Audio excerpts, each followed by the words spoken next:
हमारा जो अभी चैप्टर चल रहा है वो है general provision as to inquiries and trial, ठीक, जो कि 300 से लेकर 327 तक डील करता है, जिसमें कि हमने 300 से लेकर 323 तक खत्म कर लिया है। आज हम जानेंगे सीआरपीसी सेक्शन 324 और 325 सीआरपीसी बेल एक्ट के लैंग्वेज में। आइए वीडियो स्टार्ट करते हैं और जानते हैं CrPC section 324, trial of person previously convicted of offence against coinage, stamp law और प्रॉपर्टी। ठीक, first, where a person having been convicted of an offence punishable under chapter 12 or chapter 17 of Indian Penal Code with imprisonment for a term of 3 years or what is again accused of any offence punishable under either of those chapters with imprisonment for a term of 3 years or what,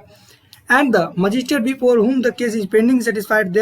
that there is ground for presuming that such person has committed the offence,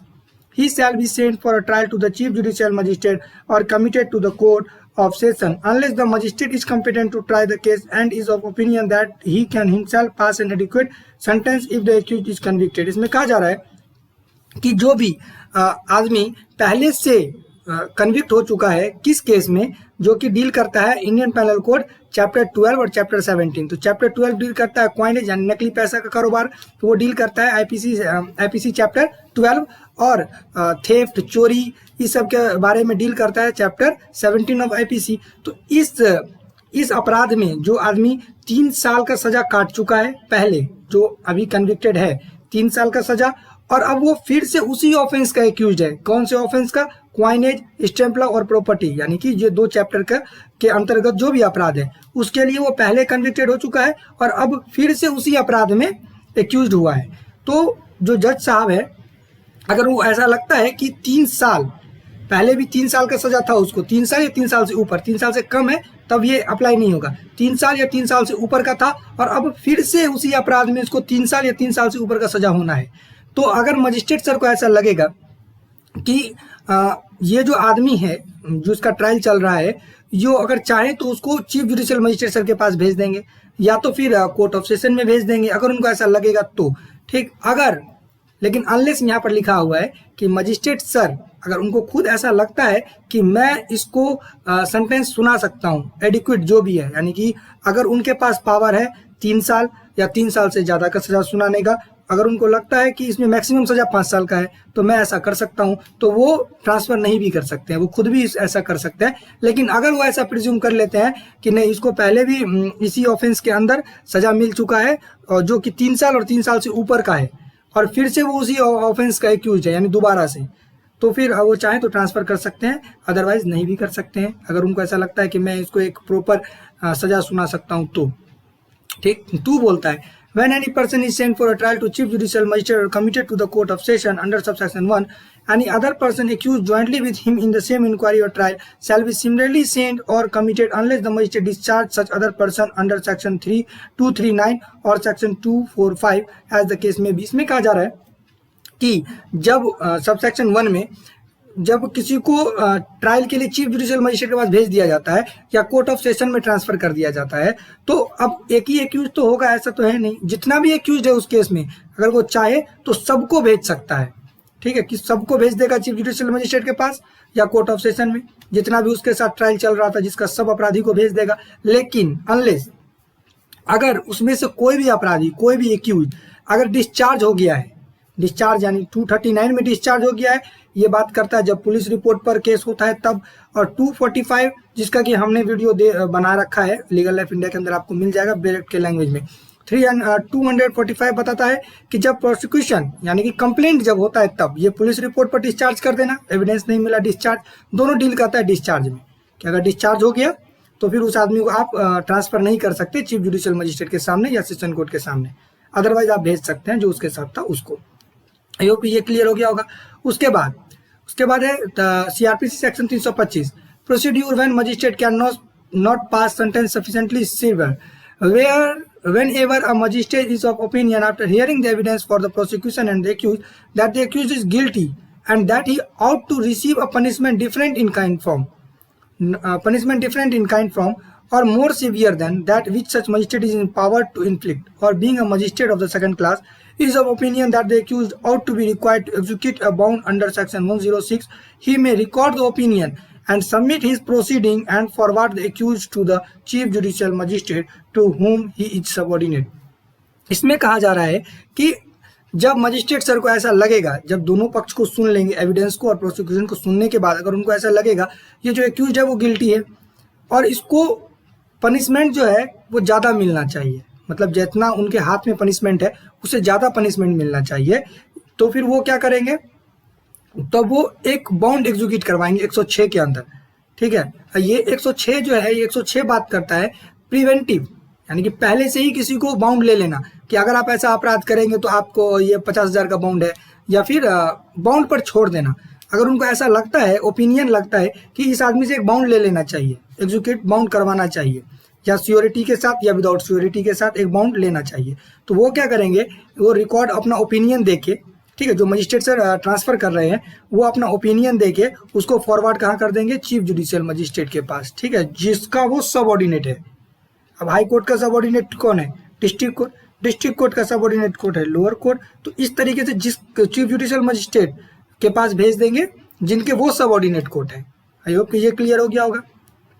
ठीक, उसके बाद clause 2 बोलता है when more accused than one are being tried together and the magistrate considered it necessary to proceed under subsection 1 in regard to any such accused, he shall forward all the accused who are in his opinion guilty to the chief judicial magistrate। इसमें है क्या है कि वही बात जो हमने ऊपर पढ़ा था कि अगर एक जो बहुत सारा आदमी है, जरूरत नहीं एक एक्यूज होगा, अगर बहुत सारा एक्यूज है एक साथ में है, अगर उनको ऐसा लगता है कि ये सब इस सब को फॉरवर्ड कर देना चाहिए, तो वो क्या करेंगे, अपने जो भी उनको सही लगेगा सबको वो चीफ जुडिशियल मजिस्ट्रेट के पास भेज देंगे। आई होप ये क्लियर हो गया होगा। उसके बाद थर्ड बोलता है the chief judicial magistrate to whom the proceeding are submitted में if he thinks fit examine the parties and recall and examine and witness who has already given evidence in the case and may call for and take any further evidence and shall pass such judgment, sentence or order in the case as he think fit and is according to law। इसमें कहा जा रहा है कि chief judicial magistrate के पास, ठीक है, जिनके पास ये प्रोसीडिंग सबमिट किया गया है, अब वो चाहें, चीफ जुडिशियल ऊपर क्या हुआ था कि उनको बीच बीच में लग रहा था कि नहीं इसको ज़्यादा सब कुछ सुन लिया, सब कुछ हो गया, एग्जामिन हो गया, ऊपर क्या लिखा था, एविडेंस और प्रोसिक्यूशन को सुनने के बाद अगर उनको ऐसा लगता है तो वो ट्रांसफर कर देंगे। लेकिन अब इसमें क्या बोल रहा है कि अब ट्रांसफर हो गया चीफ जुडिशियल मजिस्ट्रेट के पास, अब उनको भी लगता है कि यहाँ पर रिकॉल करना चाहिए, एग्जामिन को फिर से एविडेंस देखना चाहिए, तो वो क्या करेंगे, रिकॉल कर सकते हैं। ठीक, वो फिर से आदमी को एग्जामिन कर सकते हैं, पार्टीज को बुला सकते हैं, विटनेसेस को बुला सकते हैं, जिसको एक बार ऊपर हमने एग्जामिन कर लिया है, मतलब दोबारा से बुला सकते हैं। ये पावर है चीफ जुडिशियल मजिस्ट्रेट सर के पास, और जजमेंट पास कर सकते हैं जो भी उनको सही लगेगा, वो अकॉर्डिंग टू लॉ, जो भी कानून के अनुसार उनको जो भी जजमेंट लगेगा वो पास कर सकते हैं। आई होप ये क्लियर हो गया होगा। उसके बाद 26 क्या बात करता है, सीआरपीसी 326 पढ़ ही लेते हैं इसको। कन्विक्शन और commitment on evidence partly recorded by one magistrate and partly by another. इसमें कहा जा रहा है कि अब एक जो जैसे जज का ट्रांसफर हो गया तो आधा कोई और ट्रायल चलाया, आधा कोई और ट्रायल चलाया, तो इसमें क्या होगा वो पढ़ते हैं। Whenever any judge or magistrate after having heard and recorded the whole or any part of the evidence in any inquiry or trial ceases to exercise jurisdiction therein and is succeeded by another magistrate who has and who exercise such jurisdiction, the so succeeding may act on the evidence so recorded by his precedor or partly recorded by his precedor and partly recorded by himself। इसमें कहा जा रहा है कि जब कोई भी किसी भी जज का इंक्वायरी चल रहा है, किसी का, इसमें वही बताया जा रहा है, ट्रायल चल रहा है, इंक्वायरी चल रहा है, तो अब क्या हुआ, उस आदमी का सीज हो गया, जुडिक्शन अब सीज हो गया। अब जुडिक्शन सीज किस कंडीशन में होगा, या तो वो रिटायर हो गए या तो उनका ट्रांसफर हो गया, तब उनके बाद जो आएगा वो क्या करेगा, जिसको वो एक जुडिक्शन मिला, यानी उनके बाद जो आएगा फिर वो उस जुडिक्शन में आ जाएगा, तो उसको जो जुडिक्शन मिलेगा वो आगे का प्रोसेस वो करेगा, यानी पार्टली कोई और रिकॉर्ड किया और पार्टली कोई और रिकॉर्ड करेगा। ठीक, आई होप ये क्लियर हो गया होगा। Provided that if the succeeding is of opinion that the further examination of any of the witness whose evidence has already been recorded is necessary in the interest of justice, he may re-summon any such witness and after such further examination, cross-examination and re-examination, if any, as he may permit, the witness shall be discharged। इसमें कहा जा रहा है कि हमने ऊपर क्या पढ़ा कि पार्टली रिकॉर्ड करके आदमी का, जज साहब का ट्रांसफर हो गया या फिर किसी भी कारण से अब दूसरा आ गया तो वो पार्टली रिकॉर्ड करेगा। अब उनको लगता है कि जिस आदमी का एविडेंस हो गया, मतलब एग्जामिन कर लिया गया जिस भी विटनेस को, उसको दोबारा से करना चाहिए इंटरेस्ट ऑफ जस्टिस के कारण, उनको ऐसा लगता है, जो दूसरे वाले जज आए हैं उनको, जो सक्सीडिंग जज है उनको ऐसा लग रहा है कि करना चाहिए, तो वो ऐसा कर सकते हैं। रीसमन यानी समन पर बुलाया जा सकता है विटनेस को दोबारा से। क्रॉस एग्जामिनेशन भी दोबारा किया जा सकता है, री एग्जामिनेशन भी दोबारा किया जा सकता है अगर कोई है तो, ठीक। और उसके बाद वो चाहें तो फिर जो भी एग्जामिन होने के बाद उसको डिस्चार्ज कर सकते हैं, उसके बाद फिर दोबारा उसको नहीं बुलाया जाएगा, उसको डिस्चार्ज कर देंगे अगर वो चाहे तो परमिट कर सकते हैं। उसके बाद क्लॉज 2 बोल रहा है when a case is transfer under the provision of this code from one जज टू अनदर जज और from one magistrate to another magistrate, the former shall be deemed to cease to exercise jurisdiction therein and to be succeeded by letter within the meaning of subsection 1। इसमें कुछ नहीं है, इसमें सिर्फ इतना बोल रहा है कि हमने जो ऊपर पढ़ा कि एक जज आए तो पार्टली एक जज दूसरे जज जो आएंगे वो रिकॉर्ड करेंगे, पार्टली ये रिकॉर्ड करेंगे, फिर से रीसमन कर सकते हैं। तो सेम पावर जो दूसरा जज जहां पर जाएगा ना, जिस जज का एक जज तो यहाँ पर आए तब इनका कहीं और ट्रांसफर हुआ होगा तो ये दूसरे जगह गए, तो इनके पास भी सेम वही पावर होगा जो हमने ऊपर पढ़ा,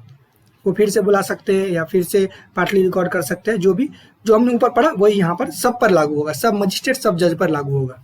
उसके बाद थर्ड बोल रहा है nothing in this section applies to a summary trial और to case in which proceeding have been stayed under section 322 और in which proceeding have been submitted to a superior magistrate under section 325। इसमें कहा जा रहा है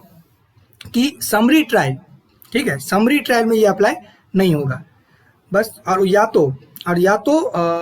proceeding in which have been stated under section 300 और which proceeding have been submitted to superior magistrate under section 325। अब इसमें क्या है कि अब आपका ट्रांसफर होने से पहले आपने क्या किया कि आपने ट्रांसफर कर दिया है केस सुपीरियर मजिस्ट्रेट को, यानी आप सेकंड क्लास से आपने फर्स्ट क्लास को ट्रांसफर कर दिया, तो फिर इस कंडीशन में भी ये लागू नहीं होगा। आई होप कि ये क्लियर हो गया होगा। और समरी ट्रायल मतलब क्या होता है, ये इसका वीडियो हमने ऑलरेडी बना रखा है, हम संक्षेप में बता देते हैं। समरी ट्रायल मतलब होता है जो एक समरी मतलब क्या होता है, छोटा सा, मतलब तुरंत फास्ट में उसको डील करना है, जो भी बहुत सारा लंबा 10 साल 5 साल नहीं चलाना है, उसको कुछ समय के अंदर ही खत्म करना होगा, जल्दी खत्म करना होगा, यही है समरी ट्रायल। इसका वीडियो बना हुआ है, आप चाहें तो जाके देख सकते हैं। वैसे सबका वीडियो मैं आई बटन में दे दूंगा, 322 325 और ऊपर जितना भी था 322 25 और 39 सबका वीडियो मैं आई बटन में दे दूंगा, आप वहां से जाकर देख सकते हैं। आई होप कि यहाँ तक सब कुछ क्लियर हो गया होगा। जय हिंद। अब हम अगले वीडियो में पढ़ेंगे 327 जो कि इस चैप्टर का लास्ट होगा। बस, जय हिंद।